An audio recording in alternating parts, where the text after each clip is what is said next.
No, we're looking at a national emergency because we have a national emergency. Just read the papers. The threat to declare a national emergency represents a new escalation in the battle over the border wall, subverting the will of Congress to divert funds from the Pentagon while using the military to build the barrier. The president can declare any emergency that he wants, whether that gives him the legal authority on the basis of that declaration of the emergency to do what he is proposing to do here is an entirely different question. Emergency declarations have been used by past American presidents to intern Japanese Americans during World War II, in the aftermath of the September 11th attacks, and during the 2009 swine flu pandemic.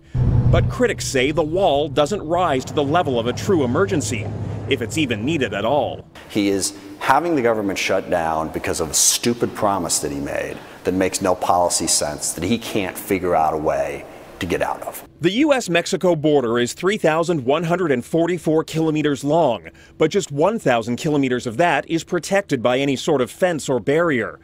Last year, Trump commissioned several prototypes for a new border wall, but to date, not an inch of wall has been built, and only 200 kilometers of existing fence has been replaced or repaired. We've completed a major section of wall, and it's really worked well.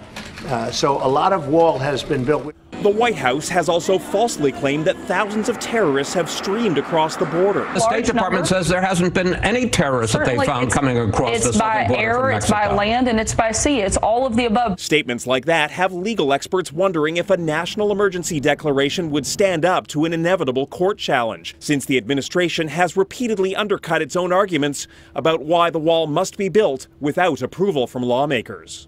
But with no funding for the wall and no end to the shutdown in sight, Trump seems to be marching toward a remarkable use of presidential power. On Tuesday, he'll deliver a primetime address to the nation about border security, and on Thursday, he'll visit the border in person.